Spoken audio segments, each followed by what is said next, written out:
تم اقرار کرتے ہو کہ اللہ اور ہر چیز کا مالک ہے۔ اس کے کیا معنی؟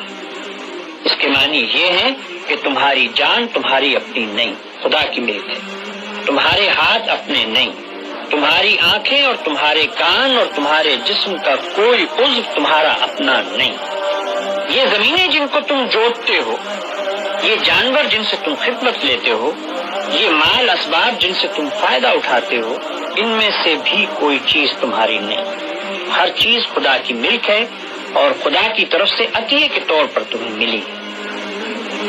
اس بات کا اقرار کرنے کے بعد تمہیں یہ کہنے کا کیا حق ہے کہ جان میری ہے، جسم میرا ہے، مال میرا ہے اور فلاں چیز میری ہے؟ دوسرے کو مالک کہنا اور پھر اس کی چیز کو اپنی قرار دینا بالکل ایک لغو بات ہے۔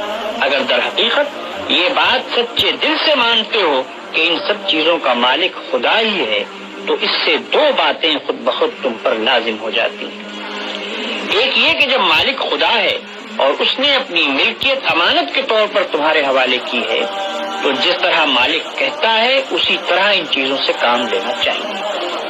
اس کی مرضی کے خلاف ان سے کام لیتے ہو تو دھوکہ بازی کرتے ہو۔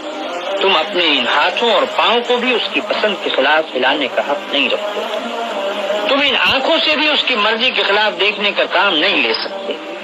تم کو اس پیٹ میں بھی کوئی ایسی چیز ڈالنے کا حق نہیں ہے جو اس کی مرضی کے خلاف ہو۔ تمہیں ان زمینوں اور ان جائیدادوں پر بھی مالک کے منشا کے خلاف کوئی حق حاصل نہیں ہے۔ تمہاری بیویاں جن کو تم اپنی کہتے ہو اور تمہاری اولاد جن کو تم اپنی کہتے ہو، یہ بھی صرف اس لیے تمہاری ہیں کہ تمہارے مالک کی دی ہوئی، لہذا تم کو ان سے بھی اپنی خواہش کے مطابق نہیں بلکہ مالک کے حکم کے مطابق ہی برتاؤ کرنا چاہیے۔ اگر اس کے خلاف کرو گے تو تمہاری حیثیت غاصب کی ہوگی۔ جس طرح دوسرے کی زمین پر قبضہ کرنے والے کو تم کہتے ہو کہ وہ بے ایمان ہے، اسی طرح اگر خدا کی دی ہوئی چیزوں کو تم اپنا سمجھ کر اپنی مرضی کے مطابق استعمال کرو گے یا خدا کے سوا کسی اور کی مرضی کے مطابق ان سے کام لوگے تو وہی بے ایمانی کا الزام تم پر بھی آئے گا۔ اگر مالک کی مرضی کے مطابق کام کرنے میں کوئی نقصان ہوتا ہے تو ہوا کرے، جان جاتی ہے تو جائے، ہاتھ پاؤں ٹوٹتے ہیں تو ٹوٹے، اولاد کا نقصان ہوتا ہے تو ہو، مال و جائیداد برباد ہو تو ہوا کرے، تمہیں کیوں غم ہو؟